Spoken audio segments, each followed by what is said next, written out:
Volant Moteur. Les passionnés parlent aux passionnés. Salut à tous, bienvenue sur Volant Moteur.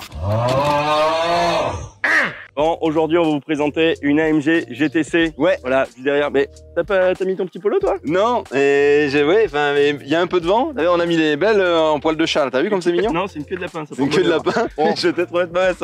En attendant, aujourd'hui, on a une magnifique AMG GTC. Un petit peu d'histoire sur AMG. Dans les années 60, il y a deux ingénieurs qui travaillent au département du développement du groupe Daimler-Benz avec des noms imprononçables. On va vous les mettre quand même en Google. C'est ça, on ne saura pas le dire. Hans-Werner Aufrecht, Erhard Melcher. En fait, ces deux ingénieurs-là, ils préparent le moteur de course de la Mercedes 300 SE jusqu'au moment où malheureusement le groupe arrête toute activité de sport automobile. Et ça, c'est la fin. Écoutez, là, ça c'est une musilette des bois. Donc l'aventure recommence en 1967 où ils fondent AMG, c'est le bureau d'ingénierie et de conception pour tous les moteurs de course. Et les moteurs qui s'y modifient suscitent très vite l'intérêt des teams privés. Petit suivi historique, en 1971, aux 24 heures de Spa, la 300 SEL, équipée du C8 AMG évidemment, finit à la deuxième place du classement. Donc des années 70 aux fin des années 90, AMG commence à être synonyme de haute performance dans le domaine automobile. En 1990, un accord de coopération est signé. En 1999, Daimler Chrysler devient l'actionnaire principal d'AMG. Et en 2005, on va dire, la boucle est bouclée puisque Daimler Chrysler devient le seul actionnaire. Donc, ils ont entièrement racheté AMG. Ça, c'est un galopio, ça. Et aujourd'hui, AMG, c'est plus de 1300 collaborateurs. Donc, on est parti des années 60 avec nos deux ingénieurs pour finir aujourd'hui avec une réelle réussite avec plus de 1300 collaborateurs et une marque connue partout dans le monde. Évidemment, dans la gamme Mercedes, celle-ci vient remplacer un autre modèle. Donc, on avait entre 2003 et 2010 la SLR. Puis,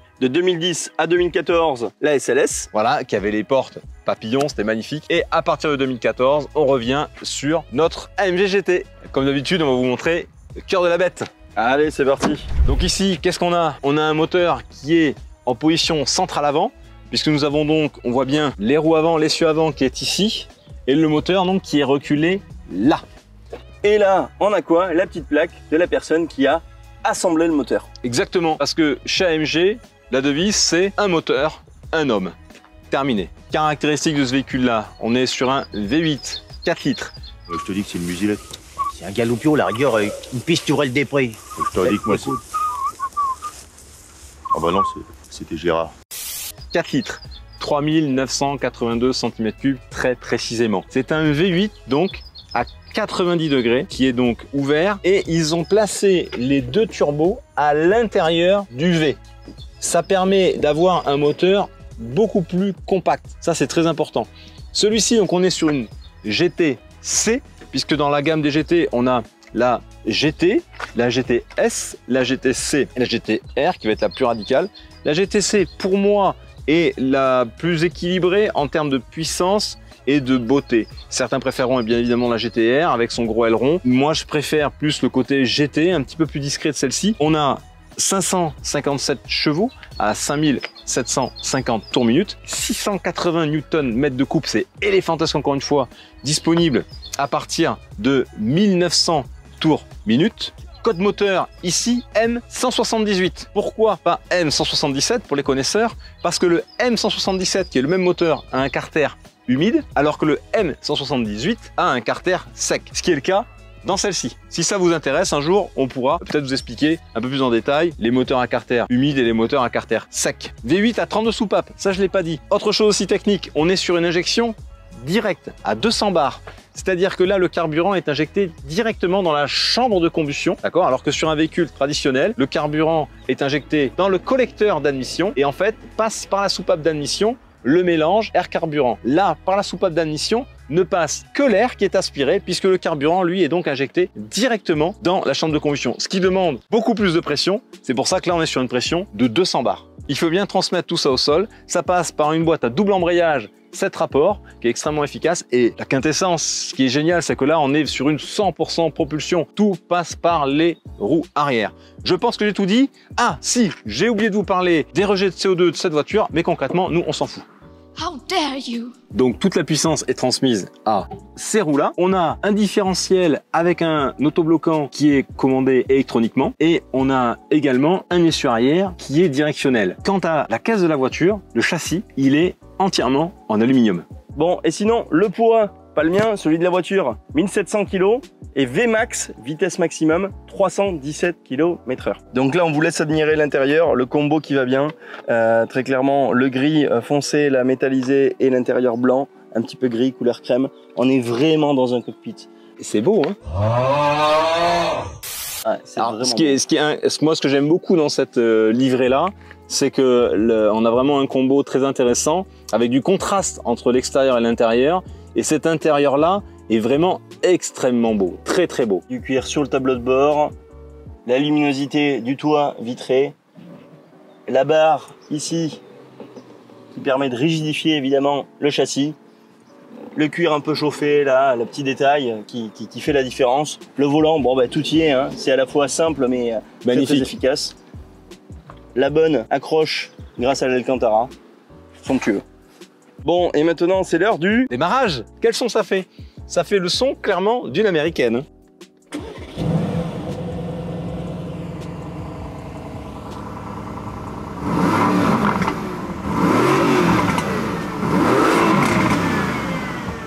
C'est bon ça, yes papa!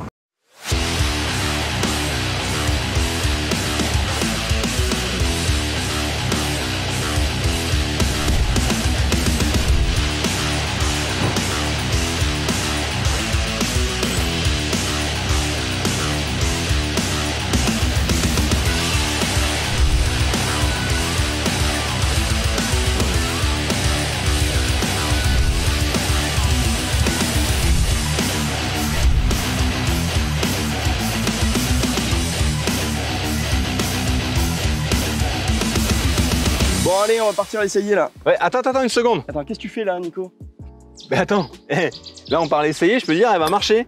Et là je viens d'y mettre du Turbo 3000 à la norme Nico et Flo. Si vous voulez savoir ce que c'est, on a fait quelques petits shorts humoristiques assez sympathiques, hein, en se fichant un petit peu des gens qui vendent des produits soi-disant miraculeux. Allez les regarder, ça nous soutiendra, ça nous fera plaisir. Et tiens, le temps qu'on s'installe, filez vous abonner parce que vous êtes encore plein de passionnés à nous regarder sans être abonnés. Soutenez-nous, c'est très important. Nous, pour rappel, moi je suis patron de garage, j'entretiens ce genre de véhicule-là et Florent, lui, il vend ce genre de véhicule-là. Donc on tourne vraiment le dimanche, on fait ça sur notre temps libre. Donc le meilleur moyen de nous soutenir et de nous faire plaisir, abonnez-vous. Likez, partagez, mettez-nous un petit commentaire, ça nous fait toujours plaisir parce qu'on les lit tous et on y répond tous. Bon allez, hein, avant de partir en essai quand même, il fait hyper chaud là. Ouais, moi, mais j'attends justement que le Turbo 3000 se mélange bien au carburant, c'est pour ça. D'accord. Bon, allez, de toute façon, pour faire un essai réussi, il faut boire un coup avant. Hein. Puis on est dans le Bordelais. Hop, donc moi. Et c'est... Putain, il est pas mal ça. Clairement, moi je vous le conseille à tous. Si vous voulez rouler sereinement, surtout, buvez un bon jus de raisin, Château Volomoteur 2022, grand cru classé. Voilà, 0% d'alcool, mais il est fruité ce jus de raisin. C'est un bon jus de raisin. Hein. Ah, t'as vu, c'est noté D quand même. Hein. C'est un grand cru classé là. Ah, c'est un grand cru classé, c'est Château Volomoteur 2022. Il joufflu, hein. Tu sens le goût de... Ça va être parfait, gars. Tu finis, hein, tu finis. Ah, tu finis. Ah non, on laisse pas. Déjà, on part sur une patte, donc ouais, c'est bon. Oh, c'est du bon. T'étouffes pas quand même. Bon, nous voici à bord de cette jolie AMG GT-C. Donc AMG pour ne pas dire Mercedes. Première sensation, on est calé dans le siège, on bouge plus. C'est-à-dire que là, quand vous êtes calé dedans, quel que soit le gabarit que vous faites, vous êtes calé et vous faites corps avec la voiture. Ouais, la sellerie est magnifique, magnifique. Et puis après, on est assis quasiment sur les roues arrière. Hein. Donc voilà, là, on voit bien que la voiture est très compacte, avec un capot assez long et qu'on est vraiment... très long. Les mains se positionnent très bien sur le volant, c'est assez agile. C'est très ferme, on sent que c'est très dur. On a l'impression qu'il y a vraiment entre le volant et les roues, qu'il n'y a pas un silent block. Mais ceci dit, c'est ce qu'on lui demande. Alcantara, donc une bonne accroche. J'aime bien les volants d'Alcantara. Ouais, c'est sympa. Ça rajoute une petite sensation de... Surtout que celui-là, il est cuir et Alcantara. Voilà, vous pouvez voir, il est vraiment très beau. Après, au niveau de l'intérieur, c'est chouette. Hein. Ça sent vraiment la qualité allemande. Là, pour le coup, on est vraiment sur un super produit comme dirait Florent. C'est ça. Et bon, vous doutez, on a enlevé l'autoradio parce que l'autoradio, comme d'habitude, le Ferrari il était derrière, mais l'autoradio il est Devant. Il est là. Il est là l'autoradio. Vous avez entendu? Un son à l'américaine, hein. C'est ça. Un gros son à l'américaine. On n'a pas perdu. On pensait perdre un peu le gros son avec les V8 Atmo AMG. Mais non, non, encore une fois, malgré les turbos, ils ont réussi à travailler le son et à garder ce gros son caverneux V8, quoi. C'est ça. On pourrait se rapprocher un peu de. Alors les gens vont dire que ça va rappeler un peu l'aspect Corvette. C'est un peu le cas. C'est vrai que quand on la démarre, on a un peu le sentiment d'avoir une voiture américaine, comme le dit si justement Nicolas. Mais après, quand on est à l'intérieur, on voit bien quand même qu'on est dans la Dutch Qualität. Alors, t'as une Corvette, mais là t'as une Corvette qui freine et avec une direction ultra précise. Parce que pour avoir essayé pas mal de Corvettes, même une C7, parfois la direction et le freinage, c'est pas ça. C'est un peu léger. Ouais. Non, non, là, ouais, là on a des petites routes sinueuses, on sent que ça enroule bien. On n'est pas mal mené parce que vu qu'on est très bien calé, voilà. Après c'est une GT. Hein. Voilà, c'est une GT, c'est pas une sportive, même si on sait qu'on peut l'utiliser dans une conduite sportive sur circuit ou quoi. C'est pas notre but, vous l'avez compris. Hein. C'est une GT à attribution sportive. C'est ça. D'où le fait d'avoir ces petits boutons, confort, sport, sport plus. Alors, vous doutez bien qu'on va pas trop s'amuser avec, mais en tout cas, si vous avez la possibilité de faire une journée ou deux de circuit lorsque vous êtes propriétaire, évidemment, ça peut quand même s'y prêter. Donc c'est incisif, comme toutes les voitures qu'on a la chance d'utiliser. On voit bien que ça se passe très bien, et puis là, c'est très performant, c'est très récent aussi. Hein. Oui, c'est sûr qu'on est plus dans le charme de l'ancien, mais on est dans le charme du moderne. C'est vrai que c'est plaisant.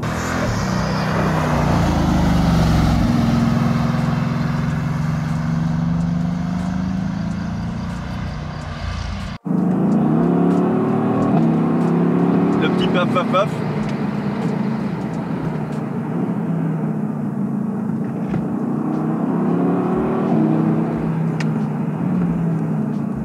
Alors on n'a pas abordé les freins tout à l'heure, j'en parle maintenant. Celle-ci a des freins en acier, elle n'a pas l'option carbone céramique. Et pourtant, on verra tout à l'heure aussi quand je vais l'essayer, ça marche très bien. Alors évidemment le carbone céramique est plus performant, mais le choix de l'acier ici n'est pas dénué de bon sens.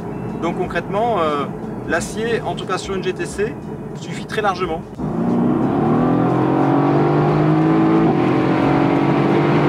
Oh non, pas ça! Pas aujourd'hui, pas maintenant, pas après tout ce que tu as fait!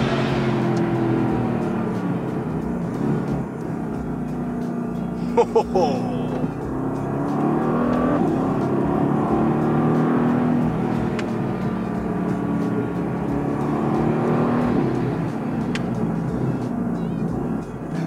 Je cherche la poignée. Je cherche la poignée là, mais il n'y en a pas, les amis.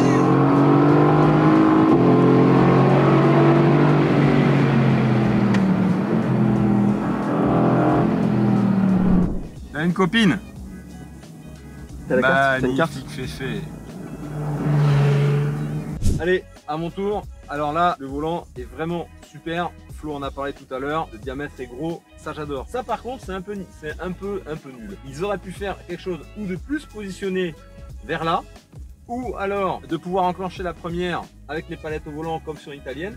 Regardez le fait de devoir aller là, regardez comment je suis obligé au niveau de mon bras de tirer en arrière. Hein, je trouve qu'il n'est pas très bien positionné, ou ils auraient dû le positionner ici, le fait d'avoir positionné là. Flo était en 100% automatique tout à l'heure, je me mets moi en boîte mécanique en appuyant donc ici, hop, et je mets un petit peu de son également en appuyant là, voilà. Ça ne laisse pas indifférent. Ça ne laisse pas indifférent. T'as vu, j'ai ce réflexe, hein. Ouais. Mais non, hein, non, il faut aller là, il faut se casser le bras, voilà. Là c'est bon.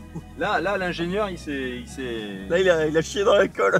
Ils te font un produit de l'espace et ils te font ça quoi. Ce qu'on peut regretter aussi au niveau du compteur, c'est que concrètement, qu'on ait une bagnole de 557 chevaux ou qu'on ait un diesel, on a à quelque chose près le même compteur chez Mercedes. Il est juste marqué AMG. Moi j'aurais aimé, comme voilà, dans une Ferrari ou une Porsche, hein, avoir concrètement un gros contour au milieu, un tachymètre digital sur le côté. Mais voilà, je trouve ça un peu dommage qu'au niveau du compteur en soi, ils n'aient pas fait quelque chose d'un c'est un petit peu plus lisible au niveau sport, quoi. Et quand on conduit, le capot a l'air interminable. C'est clair, bah, un peu comme le sentiment qu'on a quand on a les Corvettes avec ces blocs, c'est comme je disais tout à l'heure. Et là c'est vrai que le moteur il est au pied quoi, la centrale avant. Allez, c'est parti. Voilà, donc là je gère la boîte donc avec les palettes qui sont vers le volant. Ça aurait mérité pour le coup peut-être des palettes un petit peu plus grandes. Alors les palettes tournent avec le volant, ce qui n'est pas le cas sur tous les véhicules. Parfois on a des palettes qui sont au milieu de la colonne. Donc là comme je disais tout à l'heure, boîte double embrayage, 7 vitesses.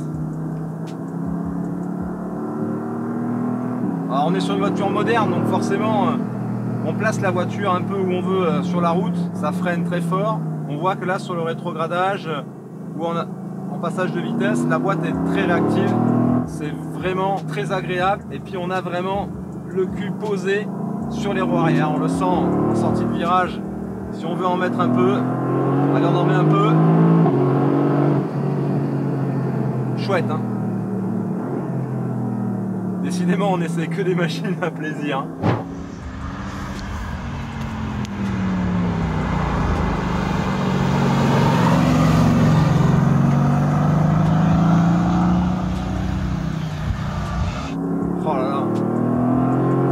Plein en permanence. Alors ça tombe bien parce qu'on sort de la 997 Turbo qui avait un petit peu ce comportement là aussi, plein en permanence. Les voitures atmosphériques se font rares. Ah bah aujourd'hui on est dans le culte du turbo, hein, ça devient la norme. Enfin turbo, biturbo, tri-turbo, tout ce que vous voulez, mais en tout cas c'est sûr que le phénomène turbo est là lorsqu'on le demande, c'est-à-dire qu'on a la puissance demandée à un certain couple. Mais non, c'est un super produit. Hein. Moi j'ai pris beaucoup de plaisir, je sais pas si toi ça te met la banane, mais je pense que oui. Si, mais comme quoi Maserati était les précurseurs hein, avec le downsizing, avec leur V6 et leur V8 biturbo. Tout le monde y revient. Il reste quoi? Il reste le V12 Atmo chez Ferrari, il reste le V12 Atmo chez Lambo. Bon, quelques autres également, mais on espère qu'ils vont pouvoir passer encore pendant quelques années les normes anti-pollution. Allez, traditionnelle sortie de village. Alors là, tu as senti, la voiture est partie un petit peu à l'accélération et on a vraiment l'autobloquant qui a fait le travail. Là, c'est très difficile à vous retranscrire ça en vidéo évidemment, mais on l'a très bien senti.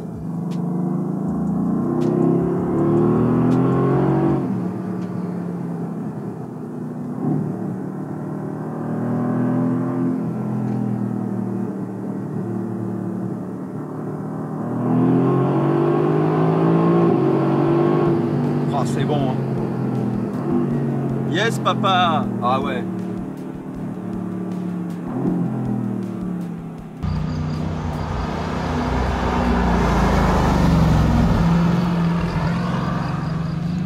Il y a un bon feeling avec le freinage. Ah, la direction aussi. Hein.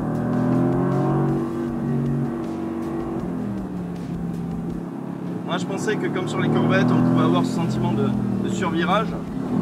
Ça virage, flotte. mais là c'est pas trop le Non, cas. non, ça flotte pas un instant. Ça ressort like balle de fusil. T'as senti l'autobloquant encore là? Qu'a chassé. Et on a des cyclistes, on va les doubler en sécurité. C'est peut-être Louison Bobet hein. Vas-y Louison! Bon, c'est l'heure du bilan. C'est bien marré hein. Plutôt, ouais. Ça marche fort hein. Ça marche très fort. Très sympa. Très fort.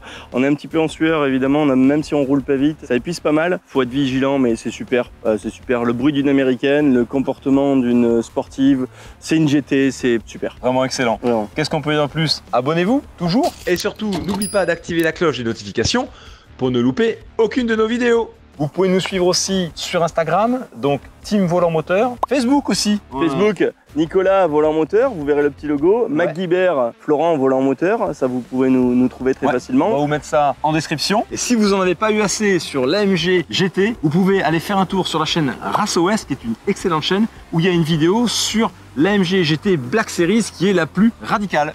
Voilà, et un grand merci à RaceOS, cette chaîne qui nous soutient depuis le départ. Donc un grand merci à eux. Abonnez-vous à la chaîne RaceOS et abonnez-vous à la chaîne Volant Moteur. Un grand merci à eux. Et merci aux abonnés de RaceOS qui sont venus s'abonner chez nous. Sur ce, eh bien, nous on va ramener la voiture à son propriétaire parce qu'on est dimanche et parce que nous demain on bosse. Allez, à très vite. Ciao.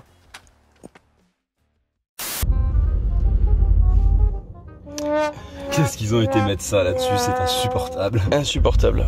Insupportable le start and stop.